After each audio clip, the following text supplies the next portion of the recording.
Amrit noni pain oil, ನೋವಿಗೆ ವಿರಾಮ, ದೇಹಕ್ಕೆ ಆರಾಮ. ಒಂದು ಬಸವನವ್ರು ಹೇಳ್ತಾರೆ, ಭಾರದು ಬಪ್ಪದು, ಬಪ್ಪದು ತಪ್ಪದು. ಯಾವ್ದು ಬರಬಾರ್ದಂತದ ಅದು ಯಾವತ್ತು ಬರೋದಿಲ್ಲ, ಯಾವ್ದು ಬರ್ಬೇಕಂತದ ಯಾವತ್ತೂ ತಪ್ಪಲ್ಲ. ಹಾಗಾಗಿ ಎಲ್ಲರಿಗೂ ಕೂಡ ಒಂದು ಅವಕಾಶ ಬರ್ತದೆ. ಬರುವ ದಿನಗಳಲ್ಲಿ ಡಿ ಕೆ ಶಿವಕುಮಾರ್ ಕೂಡ ಆ ಯೋಗ ಇದೆ. ಮತ್ತು ಕರ್ನಾಟಕದಲ್ಲಿ ನೀವೆಲ್ಲ ಕೇಳಿರ್ಬೋದು, ದಲಿತ CM ಕೂಗಿದೆ. ಹಿಂದಿನ ದಿನಗಳಲ್ಲಿ ನಮ್ಮ ಜಿ ಪರಮೇಶ್ವರ್ ಕೂಡ ಅವರ ತ್ಯಾಗನೂ ಇದೆ. ಅವರ ಅಧ್ಯಕ್ಷತೆ ಇದ್ದಾಗ ರಾಜ್ಯದಲ್ಲಿ ಸರ್ಕಾರ ರಚನೆ ಆಗಿರುವಂಥದ್ದು. ಆ ನಿಟ್ಟಿನಲ್ಲಿ ದಲಿತ CM ಕೂಡ ಆಗಬೇಕು. ಮತ್ತು ST ಸಮುದಾಯ, ಅದು ನಮ್ಮ ಸತೀಶ್ ಜಾರಕಿಹೊಳಿ ಅವರು ಕೂಡ CM ಆಗಬೇಕು ಅಂತ ಬಹಳಷ್ಟು ಜನಗಳ ಅಪೇಕ್ಷೆ ಇದೆ. ಹಾಗಾಗಿ ಮತ್ತು ಎಲ್ಲದರ ಮಧ್ಯದಲ್ಲಿ ನಮ್ಮ ಲಿಂಗಾಯತ CM ಆಗಬೇಕು ಅಂತಿದೆ. ಎಲ್ಲವೂ ಆಯಾ ಸಮಯ, ಸಂದರ್ಭ, ಕಾಲ ತಕ್ಕ ಹಾಗೆ ಎಲ್ಲರಿಗೂ ಎಲ್ಲಾ ಸಮಯದಲ್ಲೂ ಒಂದು ಯೋಗ ಬರ್ತದೆ. ಆ ಯೋಗ ಅವರೆಲ್ಲರಿಗೂ ಬರಲಿ ಅಂತ ಹಾರೈಸ್ತಾರೆ. ಸದ್ಯದಲ್ಲಿ ಮುಖ್ಯಮಂತ್ರಿಗಳ ಬದಲಾವಣೆ ವಿಚಾರವೇ ಅಪ್ರಸ್ತುತ. ಇಂತಹ ಸಂದರ್ಭದಲ್ಲಿ ಇದರ ಬಗ್ಗೆ ಯೋಚನೆ ಮಾಡಬೇಕಾಗಿರೋದು, ಚಿಂತನೆ ಮಾಡಬೇಕಾಗಿರುವುದು ಕಾಂಗ್ರೆಸ್ನ ಹೈಕಮಾಂಡ್. ಸಿದ್ದರಾಮಯ್ಯನವರು ಮತ್ತು ಡಿ ಕೆ ಶಿವಕುಮಾರ್ ನಡುವೆ ಅತ್ಯುತ್ತಮವಾಗಿರುವಂತಹ ಒಂದು ಬಾಂಧವ್ಯ ಇದೆ. ಕಳೆದ ಏಪ್ರಿಲ್ನಿಂದ ಇಲ್ಲಿವರೆಗೆ ಒಂದು ಉತ್ತಮವಾಗಿರುವಂತಹ ಆಡಳಿತವನ್ನ ಕೊಡ್ತಾ ಬರ್ತಾ ಇದ್ದಾರೆ.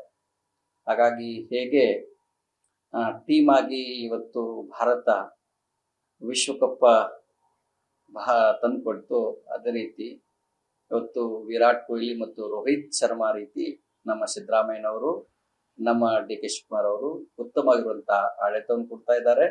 ಅವರು ಇನ್ನೂ ಉತ್ತಮವಾಗಿರುವಂತಹ ಆಡಳಿತ ಕೊಡ್ಲಿ, ನಾಡಿನ ಅಭಿವೃದ್ಧಿ ಕಡೆಗೆ ಹೆಚ್ಚಿನ ಗಮನ ಕೊಡ್ಲಿ ಅಂತೇಳಿ ಈ ಮೂಲಕ ನಾವು ಹಾರೈಸ್ತಾರೆ. DCM ಸ್ಥಾನಗಳು ಕೂಡ ಹೆಚ್ಚಾಗಬೇಕು, ಸಮುದಾಯವಾರು ಅನ್ನತಕ್ಕಂಥದ್ದು ಶ್ರೀಗಳು ಬೇಡಿಕೆ ಏನ್ ತಪ್ಪಿದೆ ನೋಡಿ. ಒಟ್ಟಾರೆ ಈಗ ಒಂದು ಸ್ಮೂತ್ ಆಗಿ ಎಲ್ಲರೂ ಒಪ್ಪಿತವಾಗಿರುವಂತಹ ಸರ್ಕಾರ ಈಗಾಗಲೇ ನಡೀತಾ ಇದೆ.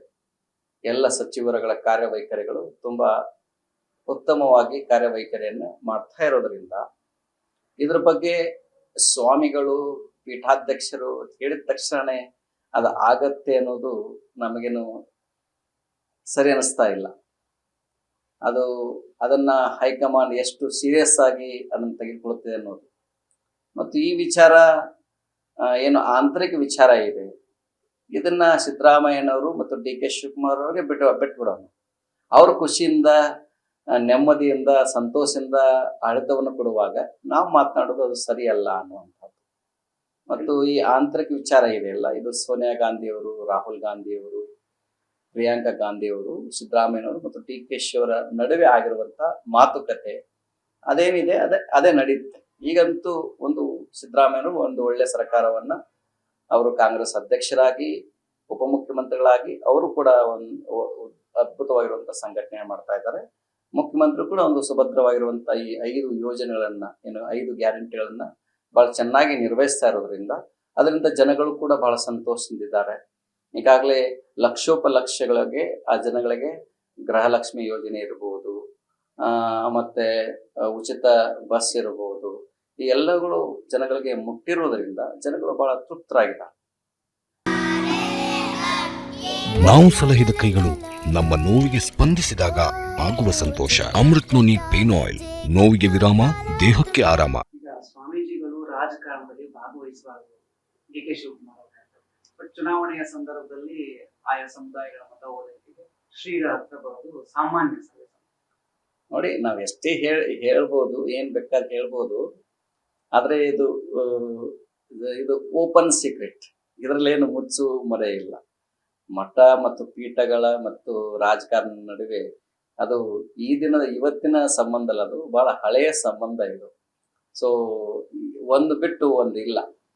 ಮಠ ಪೀಠಗಳ ಕೊಡುಗೆ ಬಹಳಷ್ಟಿದೆ. ಮಠ ಪೀಠಗಳು ಸಮಾಜಮುಖಿಯಾಗಿ ಕಾರ್ಯವನ್ನು ನಿರ್ವಹಿಸ್ತಾ ಇದ್ದಾವೆ. ಸರ್ಕಾರ ಕೂಡ ಸಮಾಜಮುಖಿಯಾಗೇ ಇದೆ.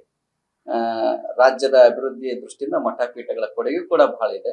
ಸೊ ಇವೆರಡು ಮಠ ಮತ್ತು ಪೀಠಗಳು ಮತ್ತು ಸರ್ಕಾರಗಳ ಕೋಆರ್ಡಿನೇಷನ್ ಕರ್ನಾಟಕದಲ್ಲಿ ತುಂಬಾ ಅತ್ಯುತ್ತಮವಾಗಿದೆ. ಹಾಗಾಗಿ ಬಹುತೇಕ ಈ ರೀತಿ ಒಂದು ವಾತಾವರಣ ದೇಶದಲ್ಲಿ ಯಾವ ರಾಜ್ಯಗಳಲ್ಲಿ ಸಿಗೋದಿಲ್ಲ ನಿಮಗೆ. ಇವತ್ತು ಶೈಕ್ಷಣಿಕ ಮಟ್ಟ ಇಷ್ಟೊಂದು ಹೆಚ್ಚಾಗ್ಲಿಕ್ಕೆ ಮಠಗಳ ಕಾರ್ಯ ಅತಿ ಹೆಚ್ಚಾಗಿದೆ.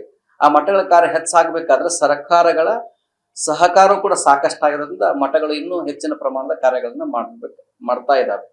ಹಾಗಾಗಿ ಇವತ್ತು ಅವರು ಸಹಜವಾಗಿನೇ ಡಿ ಕೆ ಶಿವಕುಮಾರ್ ಅವರು ಸಹಜವಾಗಿನೇ ಅವ್ರು ಹೇಳಿದ್ದಾರೆ, ನಮ್ಮ ಮೇಲೆ ಅಭಿಮಾನ ಇದ್ರೆ ಅಭಿಮಾನ ನಿಮ್ಮೊಳಗಿಲ್ಲ, ಬಹಿರಂಗವಾಗಿ ಬೇಡ ಅಂತ. ಯಾಕಂತಂದ್ರೆ ಅವರಿಬ್ಬರು ಅನ್ಯೋನ್ಯವಾಗಿದ್ದಾರೆ. ಡಿ ಕೆ ಶಿವಕುಮಾರ್ ಅವರು ಮತ್ತು ಸಿದ್ದರಾಮಯ್ಯ ಅವರು, ಇವ್ರ ನಡುವೆ ಒಂದು ಬಹಳ ಅನ್ಯೋನ್ಯತೆ ಸಂಬಂಧ ಇದೆ. ನಾವು ಸ್ವತಃ ನಮ್ಮ ಕಣ್ಣಾರೆ ನಾವು ನೋಡಿದ್ದೇವೆ. ಅನುಕ್ಷಣದ ಸುದ್ದಿಗಳಿಗಾಗಿ ವಿಸ್ತಾರ ನ್ಯೂಸ್ ಯೂಟ್ಯೂಬ್ ಚಾನೆಲ್ ಸಬ್ಸ್ಕ್ರೈಬ್ ಮಾಡಿ. ಹೊಸ ಸುದ್ದಿಗಳ ನೋಟಿಫಿಕೇಶನ್ಗಾಗಿ ಬೆಲ್ ಐಕಾನ್ ಕ್ಲಿಕ್ ಮಾಡಿ. ಲೇಟೆಸ್ಟ್ ಅಪ್ಡೇಟ್ಸ್ಗಾಗಿ www.vistaranews.com ವೆಬ್ಸೈಟ್ಗೆ ವಿಸಿಟ್ ಮಾಡಿ. ಅಂಗೈಯಲ್ಲೇ ಜಗತ್ತಿನ ಸುದ್ದಿ ತಿಳಿಯಲು ವಿಸ್ತಾರ ನ್ಯೂಸ್ ಕನ್ನಡ ಆಪ್ ಡೌನ್ಲೋಡ್ ಮಾಡಿ.